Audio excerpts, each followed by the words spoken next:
"I'm going to dump that old hag in the mountains," my son-in-law whispered in my ear during the funeral of my husband, the company CEO. When I looked at him, he had an evil grin on his face. Now that the president has left, the company is finally mine. He had been vying for the presidency up until this point and had finally revealed his true nature. But life isn't that simple. My lovely son-in-law, the time was approaching when I would have to teach him a lesson. "The battle has begun. Please lend me your strength," I cried out in my heart as I looked at my husband's altar. Sally is my name. I am a 55-year-old housewife, married for 30 years to my husband Andy. I met my husband as a co-worker, and we became friends, then lovers, before marrying and having our daughter, Marlene, a year later. My husband used to work for a construction company, but when he was 35, he decided to start his own company. "I wanted to design, so I became a first-class architect," he says. "I get a rush from seeing a client's vision come true." My husband told me with a twinkle in his eye that he had started a design firm. I wasn't sure if it would work because our daughter was only 4 years old at the time. But we were a team, and I was determined to support my husband. I decided to stand by my husband. "Let us collaborate. I'm in on your dream." Fortunately, the company grew steadily, and my husband demonstrated that he was capable of running it. I was devoted to supporting him, and I have been doing so for the past 20 years. My husband then hired Stephen, who was working at an affiliated company. He, falling in love with my daughter, was an unexpected turn of events, but I thought I could trust Stephen, who worked so hard for my husband. In retrospect, this was a mistake. Stephen, my son-in-law, agreed with my husband's point of view and obediently supported my husband's as a company executive. My daughter, on the other hand, felt uneasy about his excessive words, possibly because of his excessive zeal for his work. "Hey, Mom, sometimes I worry about something these days." "What?" "Maybe it's because he's been drinking, but Stephen said, I wish that old man would just screw himself. I can increase the profitability of this company." What a horrible thing to say. That's awful. They say that when you're drunk, your true feelings come out. But I doubt he'd ever betray your father. Although my daughter's words lingered in my mind, I forced myself to believe Stephen was also thinking about the company. We had no way of knowing what his true intentions were at the time. A year ago, seemingly out of nowhere, something happened. My husband, Andy, who had always been in good health, began to look unwell and lost his appetite. He also frequently complained about back pain, so we decided to have him examined. The outcomes were disastrous. A serious disease was discovered, which couldn't be treated, and he didn't have much time to live. Only my daughter's family and I knew this. We were all concerned about our future, but Stephen, who was with us at the time, reassured us. "I hope Andy gets better. The company will be fine. You can leave everything to me with confidence." Stephen's words were oddly assuring. Although I assume these words were meant to reassure us, the triumphant look on his face filled me with unease. Stephen's attitudes gradually got worse from there. According to one of my husband's longtime subordinates, he had started speaking down to those around him, and other employees were having a bad time. Some of them left the company because they couldn't stand Stephen's outbursts, and others lost motivation to work. "Stephen, you're very dedicated to your work," I told him, thinking he might be overwhelmed by the fact that he had to keep the company afloat. "But could you please consider your employees' feelings as well?" "What? You're making big claims. You should just stay by your husband's side. He looks to be on the verge of dying at any moment, without interfering in my affairs." Nonetheless, Andy has carefully taken care of this business. "You know, the company is almost mine now. You should be grateful that I, a wise man, have remained silent and followed this jerk of a president until now." When I heard this ear-splitting tirade, I couldn't believe it, and the anxiety I was feeling the other day grew even stronger. Stephen's words and actions have become worse with each passing day, and he has made comments that put employees under pressure. Employees who have been with the company since its inception had been doing what they had always done. obtaining contracts by repeatedly talking to clients about their needs and wants. This was my husband's policy, but he responded with a blunt remark. In this world, efficiency is everything. Don't be such a jerk. I'm going to fire you. Furthermore, he had switched to a method of sharing reports on a computer, which occasionally caused problems for the older employees. Can't you old people even use a computer correctly? Get out of here. You're stifling my progress. I don't want you to work for me. He'd yell at them, kick over the garbage cans, and make them pick up the paper scraps that were scattered around. After all, when our long-term business partners began to suffer as a result of the recession, we are not doing this for free, so we will no longer do business with you. He started destroying the trust that had been built over time. When my daughter, Marlene, asked for advice about him, I was at a loss for what to do. He's been treating Marlene like a servant lately. He would become enraged if she resisted even slightly. Who would marry you if you weren't the boss's daughter? Your personality and appearance are not my type. Marlene complained to me that Stephen had lost his kindness as he spat at her as if he was looking at something filthy.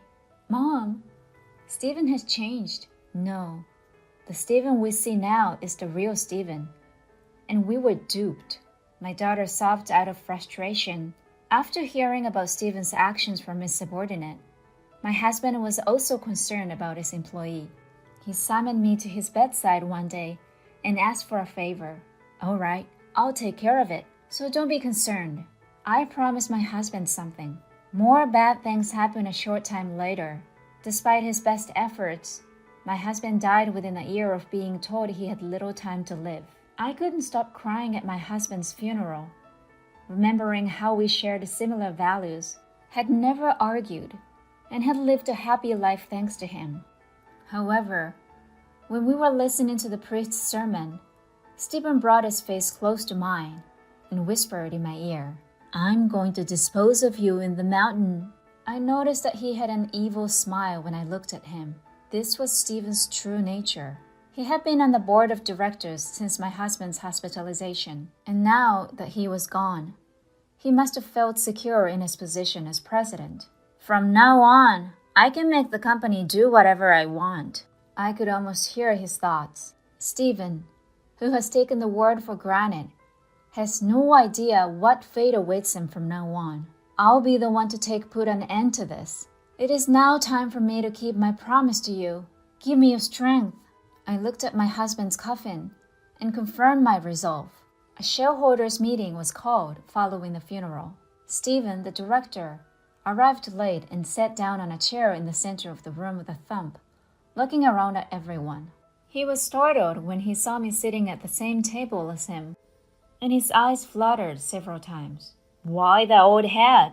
I could hear him mumble. I had to hold back my laughter. The next item on the agenda is the removal of Stephen from the board of directors, the moderator said. My son-in-law, who had not heard anything, became terrified. Hey, wait a minute. What are you on about? I didn't hear what you were saying. He tried to stand up so quickly that he almost fell off his chair, and everyone in the room laughed at Stephen's misfortune. In fact, my husband gave me a majority stake in his company several years ago. Whoever owns the most shares has a strong influence over a company. I had exercised that right by requesting that the board of directors call a shareholders meeting. Stephen was aware of the shareholders meeting, but he had no idea it was to discuss this dismissal. How can I be fired without a valid reason? I am the president's son-in-law. It appears that you have been very cold to the employees who have worked for us until now. This will cause the company to lose ground to the competition.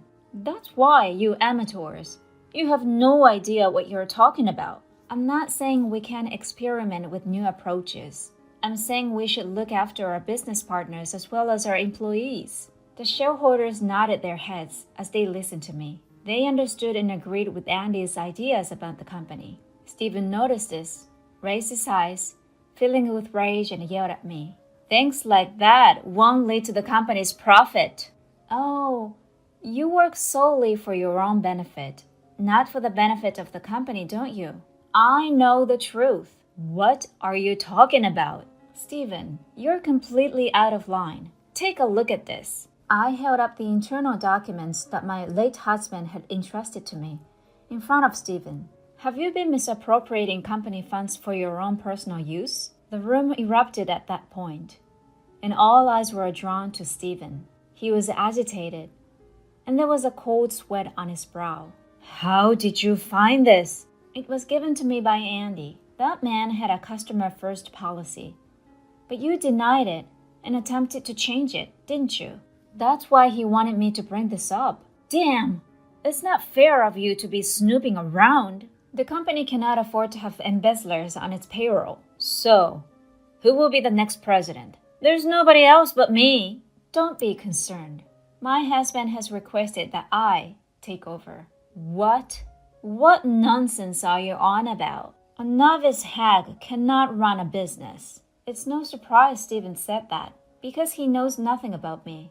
Because the company was still small, it was customary for the company's executives to meet in a home conference room. At these meetings, I always sat next to my husband, the company's president, and voiced my opinions. My husband trusted me because I knew everything about the company's inner workings, even though I didn't let anyone know. However, I had always been in the know, and when my husband transferred the majority shares to me, I assumed that I would eventually pass them to our son-in-law. That would never happen anymore. I'm going to pretend it never happened, I said coldly. Then, realizing his predicament, he flipped out and cried to me, pleading for forgiveness. Please don't let me go. Please accept my apologies for all of my disrespect. I swear I will work for the company for the rest of my life. I'll even return the money I stole. Do you really believe you can get away with it? I intended to use the funds to start a new business. It was not for monetary gain. That's funny. You've given women luxury foreign cars, brand-name goods, and jewelry as gifts. It doesn't sound like you're ready to start a business. Anyway, do you really believe you can start a business with the money you stole? In any case, you've been fired. The cowardly Stephen now brought up the subject of my daughter. If you make me suffer, your little daughter will suffer as well. Is that what you're looking for? Marlene has decided to divorce you, and she should have packed her belongings and left by now. She expressed her dissatisfaction with you. Oh, no. Oh, and I've reported embezzlement to the police, so be ready. Stephen was later removed from the board of directors, and he was arrested and imprisoned for embezzlement. My daughter had abandoned him, leaving him to fend for himself. As the president of a company, I am busy every day, but I am working hard to grow the company my husband left me. I will continue to respect the employees who have served us for many years, and while I will implement new ideas, my philosophy of putting myself in the shoes of the customer will not change. My daughter, who is no longer stressed, greets me with a smile at home. She's still young, and her life is just getting started. I will keep a close eye on her future.